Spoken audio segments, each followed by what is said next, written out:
This is the Hidden Killers Podcast with Tony Bruschi. Stories of shady behavior by the Murdaughs in Hampton County didn't just start with Alec. It goes way, way back. And all this week, we're going to be taking a look at the Murdaughs and their near century of influence of the residents of Hampton County, South Carolina. To take us there, Michael DeWitt Jr., award-winning editor of the 144-year-old Hampton County Guardian, joins us. He's also authoring the book Fall of the House of Murdaugh, to be released later this summer. Obviously, we're talking about a very large period of time for all of them running those areas. What was life like with them in power at those periods of time? Were they viewed as fair and good and just, or what was the public opinion, if you will, looking back on it through different eras? Murdaughs have always had a kind of a complicated legacy and a complicated relationship with the community. If you read or hear any stories that compare them to a just Dixie Mafia kind of cutthroat family, then you just don't even. That's not true. Okay. You don't win elections by. The Murdaughs didn't win elections by strong arming anybody. Mm-hmm. They got to where they are by talent, ambition, and Southern charm. There's just no. I didn't have the pleasure of knowing Buster Randolph Jr. well, but I knew Randolph III, and by all accounts, the family, they were just very charming, likable people. You could be in the room with Randolph III for 5 minutes and hear one of his stories or one of his jokes, and you're like, wow, this is a cool guy. Or you can see him in operation. I had the pleasure of attending and covering several trials that Randolph prosecuted.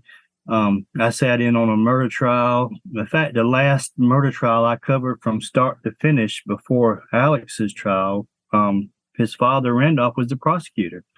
And then I was on the jury in one of his personal injury cases. And just brilliant lawyers, just brilliant. To me, it was like watching, the best episode of Perry Mason or whatever these Southern courtroom dramas are.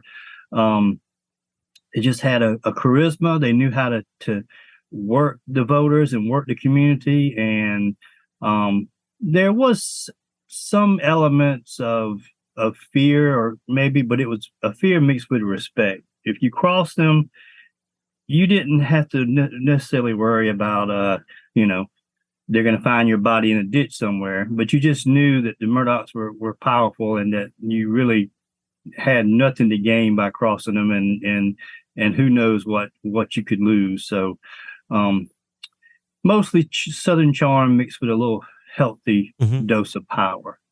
Was there any times where you looked at the way that they would prosecute crimes as being unjust, or in any way having some sort of other motive, maybe going a little bit of a route where people are going to be very questionable about justice in Hampton County over those many years prior to Alex?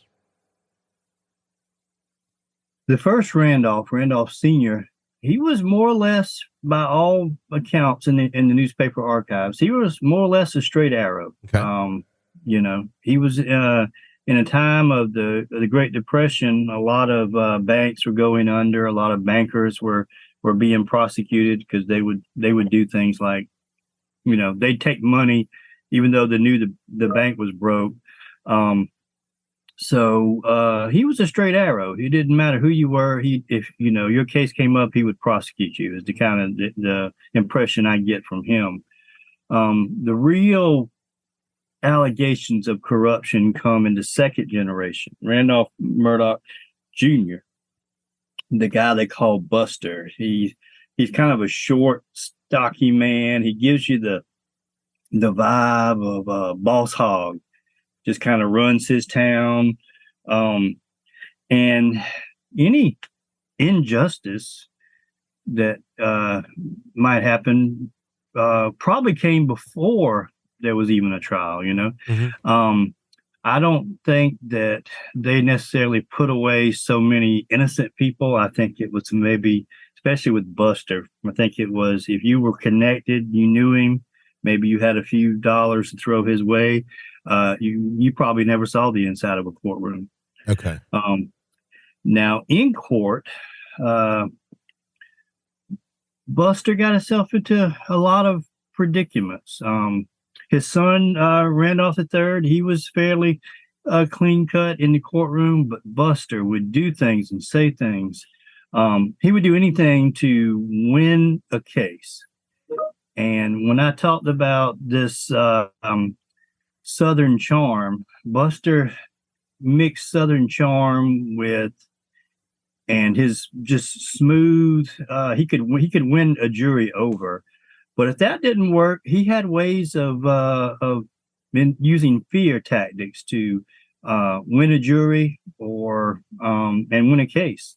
There'd be cases where, you know, some very bad people, they're on trial for murder, rape, whatever, and if Buster didn't think he had a jury in his pocket, you know, he'd say things like, if you don't put this rapist away, I'm going to turn every rapist free from now on. Or in one case in Colleton County, where the murder trial happened back in the 50s, he basically said, if you don't convict this guy and send him to death row, you might as well put a sign on I-95 in blood that said murderers are welcome here. He would just say these things that were unethical and violated legal standards. And the higher courts, they often sanctioned him. They often overturned his cases. In many cases, he sent to death row, and they were kicked back because of something he did improper in the courtroom.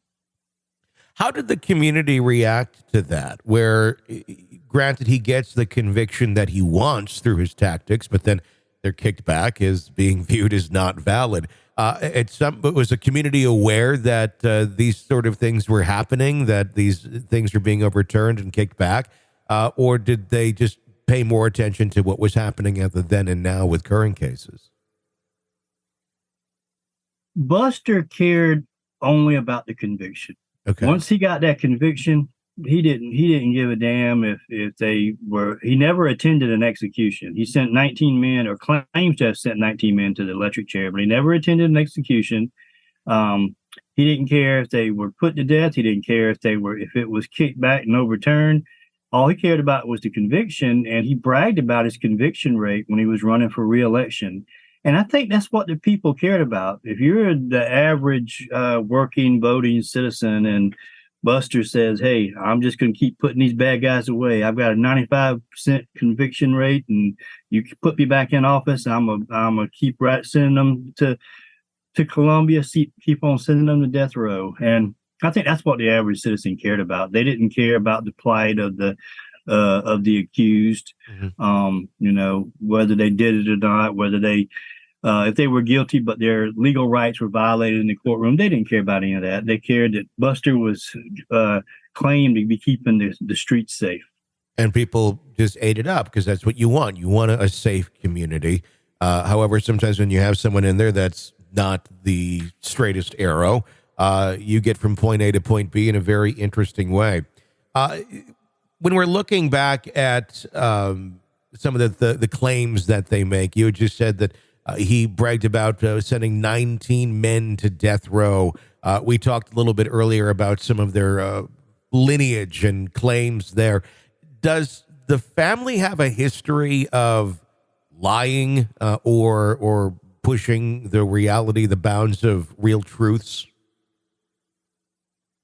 Well, that's up for debate. I mean, a lot of the family claims, like the Civil War hero and kinship to Jefferson Davis, it may very well be true. And there's another claim that, you know, when Randolph first opened his law firm in Hampton, that he never put a sign out front, you know, never hung his shingle out front, because everyone always knew that he was a good lawyer and they knew where to find him. So if they didn't start these legends, they certainly didn't discourage them, you know? This is the Hidden Killers podcast with Tony Bruschi. There is much more to come with Michael DeWitt as we continue to discuss the long era and footprints of control that the Murdaughs had in Hampton County for nearly a century. Be sure to press subscribe so you don't miss any pieces of our conversation. New pieces coming out all this week, Monday through Friday, right here on the podcast. I'm Tony Bruschi. Stay with us.